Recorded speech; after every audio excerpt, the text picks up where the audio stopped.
नमस्कार दोस्तों, आज मैं आपको जीके की 5 सबसे महत्वपूर्ण ट्रिक्स बताने जा रहा हूं। अगर आप किसी भी कॉम्पिटिटिव एग्जाम्स की तैयारी कर रहे हैं तो ये ट्रिक्स आपके लिए काफ़ी हेल्पफुल साबित होंगी। तो चलिए शुरू करते हैं अपनी पहली ट्रिक से। तो दोस्तों, हमारी पहली ट्रिक का टॉपिक है यूएनएससी के परमानेंट मेंबर्स कंट्रीज कौन कौन सी हैं।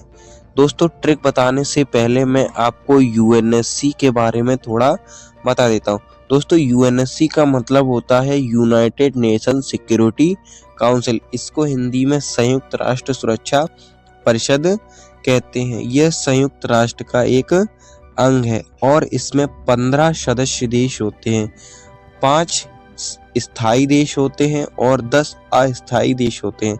स्थायी देशों का कार्यकाल अनंत काल तक होता है, मतलब जब तक ये देश रहेंगे तब तक ये यूएनएससी के परमानेंट मेंबर्स रहेंगे। और 10 अस्थायी देशों का कार्यकाल 2 वर्ष का होता है। ये 2 वर्ष बाद फिर से चेंज हो जाते हैं। तो दोस्तों, यूएनएससी के स्थायी देशों को याद रखने की ट्रिक है फ्रांस की रेस। तो इसको फुल फॉर्म देख लेते हैं। फ्रांस से हो जाएगा आपका फ्रांस, आर से हो जाएगा रशिया, ए से हो जाएगा अमेरिका, सी से हो जाएगा चीन और ई से हो जाएगा इंग्लैंड। दोस्तों, आपको इन यूएनएससी के स्थायी देशों को याद रखने के लिए बस इस सेंटेंस की ज़रूरत है, फ्रांस की रेस। आप इस सेंटेंस को याद रखकर यूएनएससी के परमानेंट मेंबर्स को याद रख सकते हैं बड़ी आसानी से। तो चलिए अपनी सेकंड ट्रिक्स पर चलते हैं। तो दोस्तों, हमारी सेकंड ट्रिक का टॉपिक है क्षेत्रफल की दृष्टि से भारत के 5 सबसे बड़े राज्य कौन कौन से हैं। तो देखिए दोस्तों, ये जो स्टेट्स हैं वो अपने अकॉर्डिंग बाय एरिया के हिसाब से पोजीशन पर हैं। जैसे कि राजस्थान पहली पोजीशन पे है तो ऊपर राजस्थान है। तो इसकी ट्रिक है राजस्थान के मध्य में महायूपी गूंजा। अब इसको मैं एक्सप्लेन करके बताता हूँ। तो राजस्थान से हो जाएगा आपका राजस्थान, मध्य से हो जाएगा मध्य प्रदेश, महा से हो जाएगा महाराष्ट्र, यूपी से हो जाएगा उत्तर प्रदेश और गूंजा से हो जाएगा गुजरात। अब मैं इसके बारे में थोड़ा बता देता हूँ। भारत का जो सबसे बड़ा राज्य है क्षेत्रफल की दृष्टि से वो है राजस्थान, दूसरे नंबर पर है मध्य प्रदेश, तीसरे नंबर पर है महाराष्ट्र, चौथे नंबर पर है यूपी और 5वें नंबर पर है गुजरात। तो आपको इन स्टेट्स को याद रखने के लिए बस इस ट्रिक की सेंटेंस की जरूरत है, राजस्थान के मध्य में महायूपी गूंजा। तो आप इसको आसानी से याद रख सकते हैं।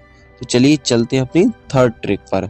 हमारी दोस्तों तीसरी ट्रिक है जनसंख्या की दृष्टि से भारत के 5 सबसे बड़े राज्य कौन कौन से हैं। तो देखिए दोस्तों, ये जो जनसंख्या है ये थोड़े दिन बाद बदल जाती है, 2-4 साल 5 साल बाद ये चेंज होती रहती। तो आप जब एग्जाम में अपने जाएं तो थोड़ा इसके बारे में पता कर लें।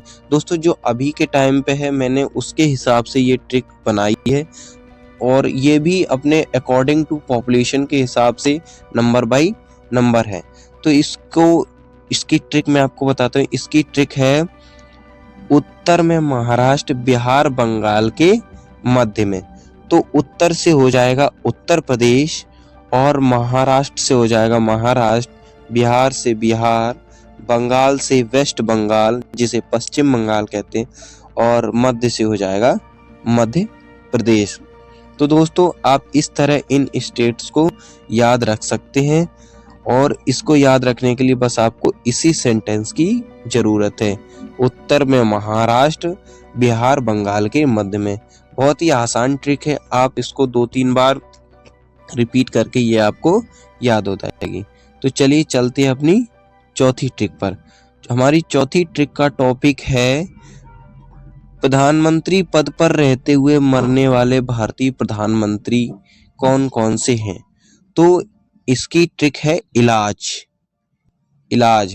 तो ई से हो जाएगा इंदिरा गांधी। इंदिरा गांधी की मृत्यु 31 अक्टूबर 1984 को उनके आवास पर कर दी गई थी। तो उस समय ये भारत की प्रधानमंत्री थी।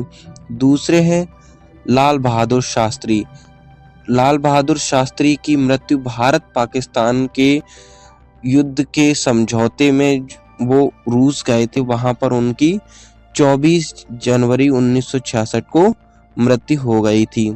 और तीसरे हैं जवाहरलाल नेहरू।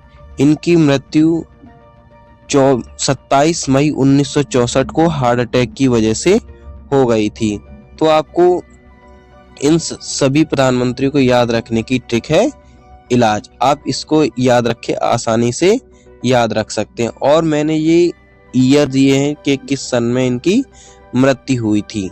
तो चलिए चलते हैं अपनी 5वीं ट्रिक पर।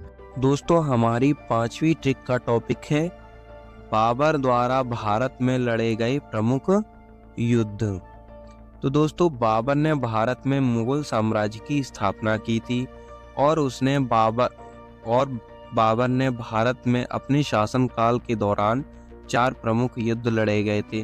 वे 4 प्रमुख युद्ध हैं पानीपत। पानीपत का पहला युद्ध 1526 में लड़ा गया, जिसमें बाबर की जीत हुई थी और लोधी साम्राज्य का अंत हुआ था। और खान से हो जाएगा खानवा का युद्ध। खानवा का युद्ध 1527 में बाबर और मेवाड़ के शासक राणा संग्राम सिंह के बीच में हुआ था, जिसमें बाबर की जीत हुई थी। और तीसरा है चंद से हो जाएगा चंदेरी का युद्ध 1528 में हुआ था। और घाघरा का युद्ध 1529 में। बाबर के इन युद्धों को याद रखने की ट्रिक है, बाबर ने पानीपत के खानचंद को घाघरा में मारा। आप इस ट्रिक को याद रख के आसानी से बाबर द्वारा लड़े गए प्रमुख युद्धों को याद रख सकते हैं। तो आई होप आपको ये वीडियो पसंद आई होगी और आपने इन 5 मोस्ट इम्पोर्टेंट जीके ट्रिक्स को याद कर लिया होगा। अगर आपको और भी कोई टॉपिक याद रखना हो तो कमेंट सेक्शन में जरूर बताएं।